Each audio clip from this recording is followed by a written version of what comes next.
On n'a rien vu de votre travail depuis 5 ans. En fait, vous êtes un bandit. Et vous voulez encore vous présenter à la mairie pour nous voler encore pendant 5 autres années. On n'a pas de travail. Les diplômés sans emploi ne font qu'augmenter au Tchad. Vous êtes le maire ici. Les jeunes de cette localité n'ont pas d'opportunité. Vous êtes là depuis 5 ans. Et comme si ça ne suffisait pas cette torture, vous voulez encore revenir faire 5 ans. Cette fois peut-être pour nous tuer. C'est bien ça, monsieur le maire. Et vous devez donc répondre à cette question. Il y a 2 techniques. La première chose, c'est la préparation. Je vous ai expliqué comment se préparer par rapport à ça. Parce que vous devez vous imaginer, si vous êtes maire, vous avez fait 5 ans, vous voulez encore vous présenter. L'une des questions évidentes qu'on va vous poser, c'est qu'est-ce que vous avez réalisé quand vous étiez maire?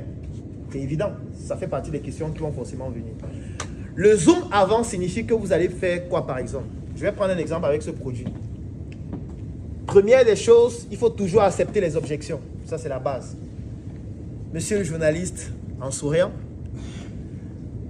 vous avez totalement raison. 5 années pour changer une localité, c'est un challenge qui est très difficile. Vous devez savoir que nos États sont très jeunes. Un État comme le Tchad a combien d'années? 60 années et poussière. C'est assez faible pour développer tout un pays. Pendant 5 années, nous avons décidé de réunir 10 jeunes dans notre localité, dans notre commune.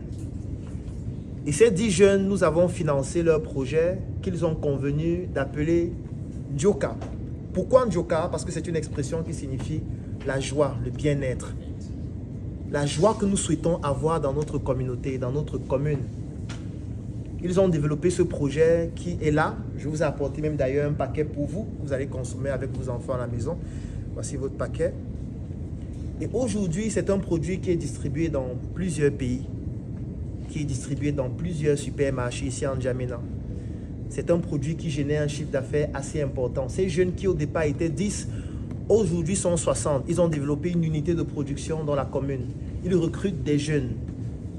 Ils payent des impôts. Ils contribuent de manière citoyenne au développement de notre pays. Je suis d'accord avec vous que ce n'est pas encore suffisant. Mais au moins, voilà des jeunes qui ont des résultats concrets sur lesquels nous pouvons nous appuyer pour montrer que pendant ces 5 années, nous avons eu une approche mesurée avec des ressources limitées dont nous disposons. J'ai voulu aller plus loin dans votre question parce que je l'ai trouvée tellement pertinente que j'ai décidé, avant de venir à cette émission, d'analyser toutes les autres communes de notre pays pour savoir comment les autres maires ont pu s'en sortir.